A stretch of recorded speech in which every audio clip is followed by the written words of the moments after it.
Let's push ahead to what folks are going to have their eyes on over the next 24 hours. And we start out over in China, where we get a lot of data coming all at once. Yeah, whether it's retail sales, industrial production, or property sales numbers. The interesting thing here is Caixin, a Chinese publication, is reporting that Beijing may announce some policy measures related to the real estate crisis. Well, yeah, and there's been a lot of speculation on that. Of course, Bloomberg has been reporting on some of the measures that folks think they could take. And then meanwhile, we also get some more data over in the Eurozone on inflation.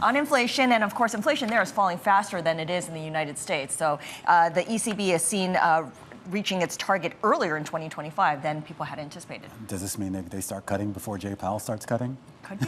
All right, well, we're going to find out. And of course, we get a big shareholder meeting tomorrow. We don't always pay attention to shareholder meetings, but this one's involving Boeing, so potentially some fireworks. Yeah, and it's going to be led by the chairman, Steve Mollenkopf. And of course, the big issue here is where are they on the search for a CEO? And they'll likely go outside the company, since all the criticism is that the corporate culture needs to change. Maybe it's broken. And the question is, though, who do they pick, right? I mean, because everyone says, well, I mean, when I saw some of the names that were floating around, I was like, isn't that just basically the same person that you already have here? Yeah. Do they need somebody who's basically like a pilot or an engineer or something? It's a complicated company, right? Because they make these big airplanes. There's safety considerations. It's a complex engineering company overall. I mean, you have to look for a specific kind of person. So, yeah, it's a big question. Also, some of the directors face resistance as well. Glass Lewis recommending against re-electing them to the board. All right, we're going to keep an eye on that. We'll have full coverage of any results out of that meeting. We're also going to get some more Fedspeak, Scarlet Fu, if you want it, including from Mary Daly at the San Francisco Fed. Yeah, and of course, her reflecting on the CPI data that showed that inflation